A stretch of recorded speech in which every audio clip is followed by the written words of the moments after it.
नमस्कार दोस्तों, ये video editorial compilation for mains का पार्ट है। आप प्लेलिस्ट में जाके एडिटोरियल की वीडियोस पेपर वाइज और टॉपिक वाइज देख सकते हो। और अगर आप दिसंबर 2019 के बाद की वीडियोस को देखना चाहते हो तो वीडियो के नीचे मौजूद ज्वाइन बटन की सहायता से आप मेंबरशिप को ज्वाइन कर सकते हो। चलिए डिस्कशन स्टार्ट करते हैं। आप जीएस पेपर 2 के इस टॉपिक से आर्टिकल को रिलेट कर सकते हो। देखो, हमारा देश आज़ाद हुआ था ब्रिटिशर्स से 1947 में, और ब्रिटिशर्स से ही हमने हमारे देश में पार्लियामेंट्री सिस्टम को अडॉप्ट किया। कुछ एक्सपर्ट्स का ये बोलना है आज़ादी मिले 75 ईयर्स पूरे हो चुके हैं, देश एकजुट है, इसका मतलब पार्लियामेंट्री सिस्टम ने ठीक ठाक काम किया है। बट देखो, आज के इस आर्टिकल में शशि थरूर ये कहते हैं पार्लियामेंट्री सिस्टम ने हमारे देश में ठीक से काम नहीं किया है, अब हमें इस सिस्टम को चेंज करने की आवश्यकता है। हम यूएसए की तरह प्रेसिडेंशियल सिस्टम को अडॉप्ट कर सकते हैं। शशि थरूर सबसे पहले कहते हैं कर्नाटक में, मध्य प्रदेश में, राजस्थान में क्या कुछ देखने को मिला आपको पता है। पहले किसी और पार्टी की सरकार चुनी गई थी, लेकिन चुनी हुई सरकार के कुछ एमएलएज ने या तो विपक्षी पार्टी को ज्वाइन कर लिया या फिर कोशिश की। जैसे राजस्थान में अभी तक ज्वाइन नहीं किया है, एमएलएज अपनी पार्टी के खिलाफ बागी हुए हैं। तो ये सबसे पहला पॉइंट है पार्लियामेंट्री सिस्टम के अगेंस्ट, कि इंस्टेबिलिटी रहती है पार्लियामेंट्री सिस्टम में। क्योंकि देखो, गवर्नमेंट जो बनती है वो मेजॉरिटी के आधार पर बनती है, और काफ़ी बार तो ऐसा होता है सरकार बनाने वाली पार्टी के पास मेजॉरिटी से बिल्कुल थोड़ी सी ज़्यादा सीट्स होती हैं। जैसे 100 की मेजॉरिटी है और जिस पार्टी ने सरकार बनाई है उसके पास सिर्फ 102 सीट्स हैं, तो 10 एमएलएज भी छोड़ के चले गए तो उस पार्टी की सरकार गिर जाएगी। इससे होता क्या है, जो पार्टी सत्ता में होती है उसका ध्यान देखो इसी बात पर होता है कि गवर्नमेंट को कैसे बचाया जाए। वो पार्टी गवर्नेंस पर ध्यान दे ही नहीं पाती। ये बहुत बड़ी कमी है पार्लियामेंट्री सिस्टम में, कि जो पार्टी सत्ता में होती है उसका ज़्यादा ध्यान इस बात पर होता है कि सरकार बचाई जाए, और वो इस चक्कर में गवर्नेंस पर ध्यान नहीं दे पाती। नेक्स्ट पॉइंट देखो, ये है आज के समय में जब हम हमारे रिप्रेजेंटेटिव को चुनते हैं, फॉर एग्जांपल पार्लियामेंट की बात कीजिए, आप अपने एमपी को चुनते हो, तो देखो आपके मन में, मतलब ज़्यादातर लोगों के मन में ये नहीं होता कि वो एमपी हमारे लिए कानून बना पाएगा या फिर नहीं बना पाएगा। ज़्यादातर लोग सरकार को देखते हुए वोट देते हैं कि ऊपर कौन बनेगा। अगर इस रिप्रेजेंटेटिव को हम वोट देते हैं तो प्रधानमंत्री नरेंद्र मोदी बनेंगे, राहुल गांधी बनेंगे या फिर कोई और बनेगा, ये देखते हुए लोग वोट देते हैं। तो इंडिविजुअल्स की, जिसको वोटर चुनने जा रहे हैं, इंडिविजुअल्स की तो इंपॉर्टेंस कम हो जाती है। प्रधानमंत्री कौन बनेगा इसकी इंपॉर्टेंस ज़्यादा है। तो मतलब हम इनडायरेक्टली ऑलरेडी एक प्रेसिडेंशियल फॉर्म में एंटर कर चुके हैं। इवन देखो, काफ़ी बार ऐसा भी हो जाता है वोटर अपनी कंस्टिट्यूएंसी में किसी इंडिविजुअल को वोट देना चाहते हैं, बट वो इंडिविजुअल जिस पॉलिटिकल पार्टी से संबंध रखता है उस पॉलिटिकल पार्टी को वोट नहीं देना चाहते। तो डायलेमा क्रिएट हो जाता है, इमर्ज होके आता है वोटर के सामने। इसके बाद आर्टिकल में यह कहा जाता है हमने ब्रिटेन से इस सिस्टम को अडॉप्ट किया था, लेकिन ब्रिटेन में हालात जो हैं वो अलग हैं। मैं आपको एग्जांपल देता हूं।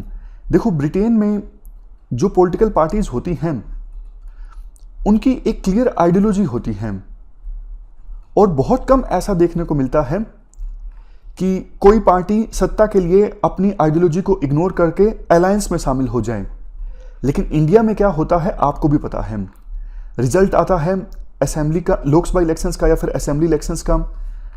कई बार तो ऐसा हो जाता है कि जिन पॉलिटिकल पार्टीज ने एक दूसरे के खिलाफ इलेक्शन लड़ा था, चुनाव प्रचार के दौरान बहुत सारे आरोप लगाए थे, और इलेक्शन के बाद वही मिलके सरकार बना लेते हैं। ये फेनोमेनन तो बहुत ज़्यादा यूजुअल है। जैसे कर्नाटक में हुआ, जेडीएस और कांग्रेस ने एक दूसरे के खिलाफ इलेक्शन लड़ा, लेकिन बाद में अलायंस बना के सरकार बना ली।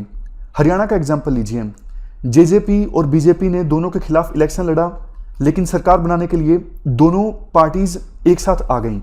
अरे भैया, आपकी कोई आइडियोलॉजी है या फिर नहीं है? कल तक तो आप बोल रहे थे हमारी जो आइडियोलॉजी है वो सही है, हमारी जो पॉलिसीज हैं वो सही हैं, आज ऐसा क्या हो गया फिर आप विपक्षी पार्टी के साथ मिलकर काम करने को तैयार हो। इसके बाद नेक्स्ट पॉइंट, देखो पार्लियामेंट्री सिस्टम की एक बड़ी कमी ये भी है, मान लीजिए अभी एनडीए की गवर्नमेंट है, नरेंद्र मोदी हमारे देश के प्रधानमंत्री हैं, तो पीएम के पास जो ऑप्शंस हैं मिनिस्टर्स के लिए वो लिमिटेड हैं।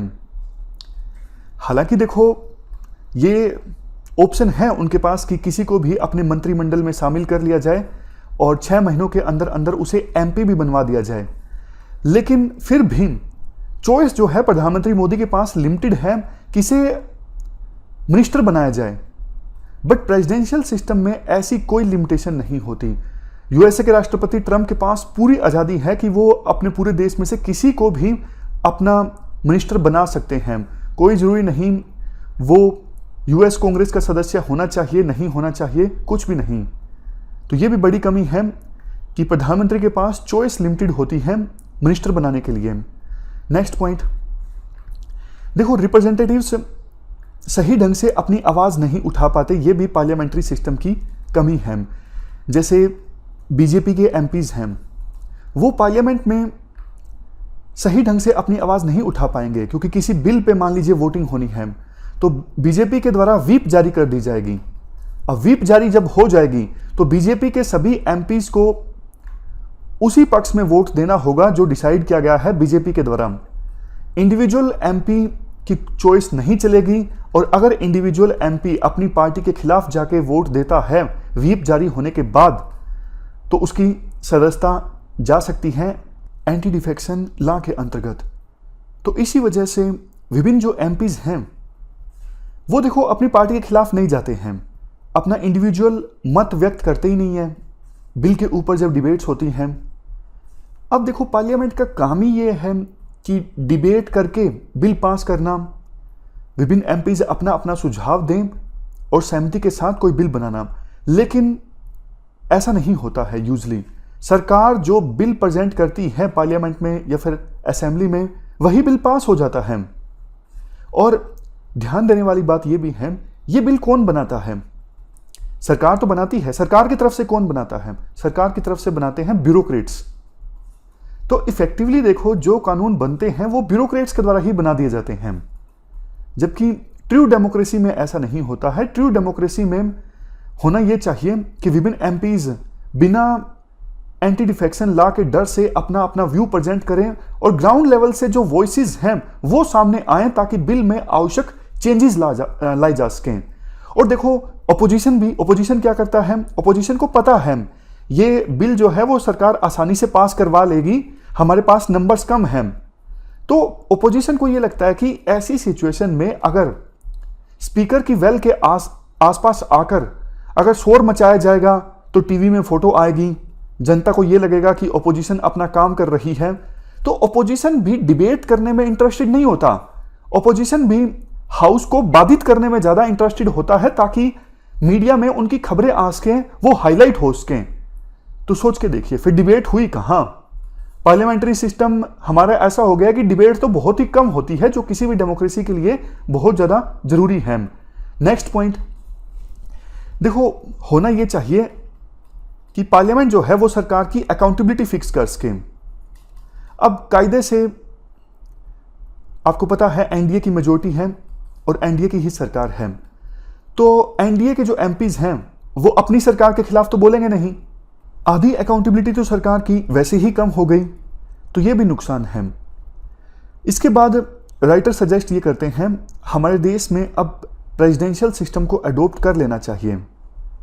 एक्सपर्ट्स जो बोलते हैं कि 75 इयर्स में पार्लियामेंट्री सिस्टम ने अच्छा काम किया है, हमारे देश को एकजुट रखा है। तो राइटर कहते हैं देखो डेमोक्रेसी ने हमको एकजुट रखा है, पार्लियामेंट्री सिस्टम ने हमारे देश को एकजुट नहीं रखा है। हमारे देश को गर्व है हमारे देश की डेमोक्रेसी पर, बट हमारे देश को इस चीज़ पर गर्व नहीं है कि सरकार बनने के बाद भी वहाँ पे उस राज्य में इंस्टेबिलिटी रहती है, विधायकों की खरीद फरोख्त होती है। हमारे देश के लोगों को इन चीज़ों पर गर्व नहीं है। नेक्स्ट, इवन कुछ लोग ये भी बोलते हैं कि प्रेसिडेंशियल सिस्टम अगर आ जाएगा तो डिक्टेटरशिप का खतरा रहेगा।